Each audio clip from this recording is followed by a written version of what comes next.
the first thing you should know before going to Disney is your budget. Now, I cannot set this budget for you, only you know how much you can and are willing to spend. However, the main advice I can give you here is don't compare your budget to someone else. There is still plenty of magic to be had, even on the lesser end of a budget. When are you gonna go?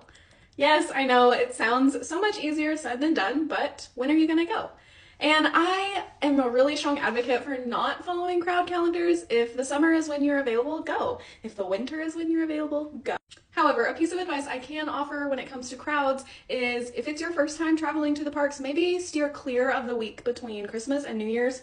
That is a record high week for Disney. We all know this. And if it's your first time navigating the parks and dealing with crowds, it can probably dampen the magic on your trip, if we're being honest. So maybe steer clear of that week if possible. How many park days you want and how many days you're going to be there. For my first time families, I suggest not doing the park hopper. You have plenty of things to do at a solo park day. I promise you, you will not get bored.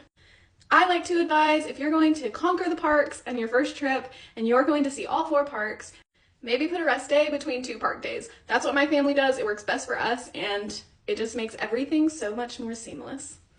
Where are you going to stay? With over 20 resorts, it gets a little crazy trying to narrow it down, but Disney does have 3 tiers of resorts. They are going to be value, which is your cheaper one, moderate, which is slightly above that cheaper price point, but it does have water slides at the parks, and deluxe comes with a higher ticket price, but a lot more amenities, and it's much closer proximity to the parks, with the exception of Animal Kingdom Lodge. But yes, the perks between moderate and value are lack thereof. There's not a huge difference there, but when you're getting into your deluxe category, it's a big ol' different world.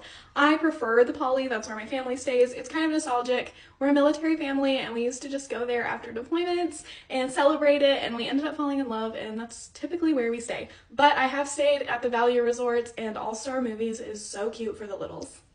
The last thing I like to ask clients is, do you have room in your budget for lightning lanes?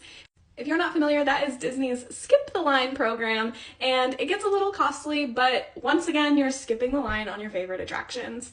I like to just ballpark it, $30 per person per day, and you're usually safe with that amount. Where you're wanting to eat. That may sound like a silly question, but once you book your vacation, you're gonna wanna know what table service restaurants you want to eat at. There are a lot of high ticket, high reward restaurants at Disney, and a lot of them go like that. So if you want to go to Ohana or Topolino's, you're going to want to score that at 5 a.m. 60 days out, or else you might not get it.